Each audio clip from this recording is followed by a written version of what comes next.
بسم اللہ الرحمن الرحیم۔ السلام علیکم۔ آپ کی خدمت میں حاضر ہیں فروخ حبیب اور آپ دیکھ رہے ہیں خان اسلامک اسٹوڈیو 786۔ تشریحات بخاری جلد اول حدیث نمبر 5۔ حضرت ابن عباس رضی اللہ عنہ سے روایت ہے، وہ فرماتے ہیں کہ آپ صلی اللہ علیہ وآلہ وسلم تمام لوگوں میں سے سب سے زیادہ سخی تھے، اور آپ صلی اللہ علیہ وآلہ وسلم کی جود و سخاوت رمضان شریف کے مہینے میں سب سے زیادہ ہوتی تھی، اور جبرائیل علیہ السلام کی ملاقات رمضان کی ہر رات کو آپ صلی اللہ علیہ وآلہ وسلم سے ہوتی تھی۔ تو جبرائیل علیہ السلام آپ صلی اللہ علیہ وآلہ وسلم سے قرآن مجید کا دورہ کرتے تھے، البتہ آپ صلی اللہ علیہ وآلہ وسلم عموم نفع رسانی میں آندھی سے بھی زیادہ ہر قسم کی خیر سخاوت کرنے والے ہوتے تھے۔ شیخ زکریا رحمہ اللہ فرماتے ہیں کہ روایات سے معلوم ہوتا ہے کہ مدتوں آپ صلی اللہ علیہ وآلہ وسلم کے گھر آگ نہیں جلا کرتی تھی، کچھ نہ ہونے کی وجہ سے۔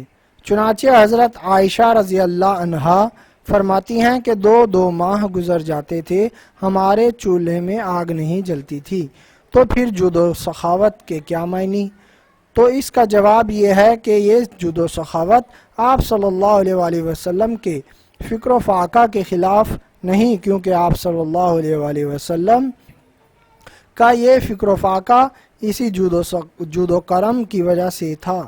جو کچھ آیا فوراً تقسیم کرا دیا، گھر پر اس وقت تک تشریف نہیں لے گئے جب تک وہ سارا تقسیم نہیں ہو گیا، لہٰذا جس کا یہ حال ہوگا اس کے پاس کیا رہے گا، اور اسی پر بس نہیں کہ اگر آپ اپنے پاس کچھ نہ ہوتا تو کسی دوسرے سے لے کر دیا کرتے تھے۔ چنانچہ حضرت بلال رضی اللہ عنہ سے کہہ رکھا تھا کہ وہ قرض لے کر دے دیا کریں، پھر بعد میں ہم ادا کر دیں گے۔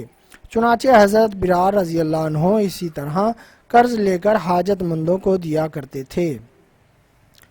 ایک مرتبہ ایک یہودی نے کہا کہ بلال رضی اللہ عنہ، تم روزانہ قرض مانگتے ہو لوگوں سے، لینے کی ضرورت نہیں، پس مجھ سے لے لیا کرو، جب تمہارے پاس کہیں سے آ جایا کرے تو ادا کر دیا کرو۔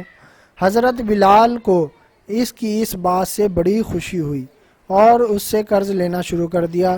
ان خبیث کافروں کا دستور یہ ہے کہ جب یہ سمجھ لیتے ہیں کہ اب مقروض کا مکان وغیرہ سب فروخت ہو سکتا ہے تو آ کر تقاضا شروع کر دیتے ہیں۔ چنانچہ وہ یہودی بھی اسی کا منتظر تھا۔ ایک دن حضرت بلال رضی اللہ عنہ کو آواز دی، او حبشی، او حبشی، یہاں آ۔ حضرت بلال رضی اللہ عنہ تشریف لے گئے۔ اس نے کہا کہ اس مہینے کے کتنے دن باقی رہ گئے ہیں؟ آپ نے فرمایا کہ 4 دن۔ وہ کہنے لگا تو 4 دن کے اندر سارا قرض ادا کر دے، ورنہ غلام بنا لوں گا اور پھر اسی طرح بکریاں چراتا پھرے گا۔ حضرت بلال رضی اللہ عنہ کو یہ سن کر بڑا غم ہوا۔ دن تو کسی طرح گزر گیا۔ شام کو آپ صلی اللہ علیہ وآلہ وسلم کی خدمت میں حاضر ہو کر پورا واقعہ بیان کر 2-4 دن کے لیے کہیں روپوش ہونے کی اجازت مانگی اور عرض کیا جب آپ صلی اللہ علیہ وآلہ وسلم کے پاس کچھ آ جائے گا تو آپ صلی اللہ علیہ وآلہ وسلم ادا فرما دیں، پھر میں ظاہر ہو جاؤں گا۔ آپ صلی اللہ علیہ وآلہ وسلم نے اجازت فرما دی۔ حضرت بلال رضی اللہ عنہ شب میں روپوش ہو جانے کی تیاری کر رہے تھے کہ آپ صلی اللہ علیہ وآلہ وسلم کا آدمی بلانے کے لیے پہنچا۔ حضرت بلال رضی اللہ عنہ حاضر خدمت ہوئے۔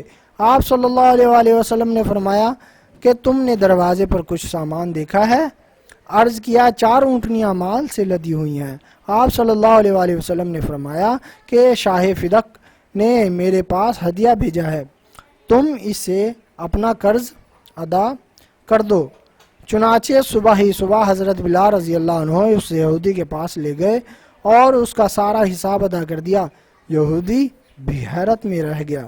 بعد میں آپ صلی اللہ علیہ وآلہ وسلم نے پوچھا کہ بلال رضی اللہ عنہ کچھ مال باقی ہے؟ عرض کیا ابھی تو بہت باقی ہے۔ آپ صلی اللہ علیہ وآلہ وسلم نے ارشاد فرمایا کہ سب کو تقسیم کر دو۔ چنانچہ حضرت بلال رضی اللہ عنہ نے تھوڑا سا تقسیم کر باقی اس خیال سے روک لیا کہ کل کو کوئی مصیبت پیش آئے گی اس میں کام دے گا۔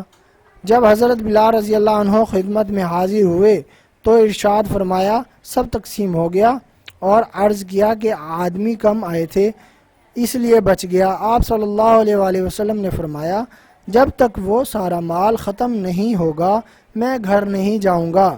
چنانچہ رات آپ صلی اللہ علیہ وآلہ وسلم نے مسجد میں گزاری، مکان پر تشریف نہیں لے گئے۔ مزید اس طرح کی ویڈیوز دیکھنے کے لیے چینل کو سبسکرائب ضرور کریں اور بیل آئیکن بھی دبا دیں تاکہ ہمارا رابطہ بنا رہے۔ ویڈیوز اچھی لگیں تو لائک اور شیئر بھی کریں۔ اللہ آپ سب کو خوش رکھے، آمین۔ جزاک اللہ، اللہ کمی پیشی معاف فرمائے، آمین۔ واہ کیا جو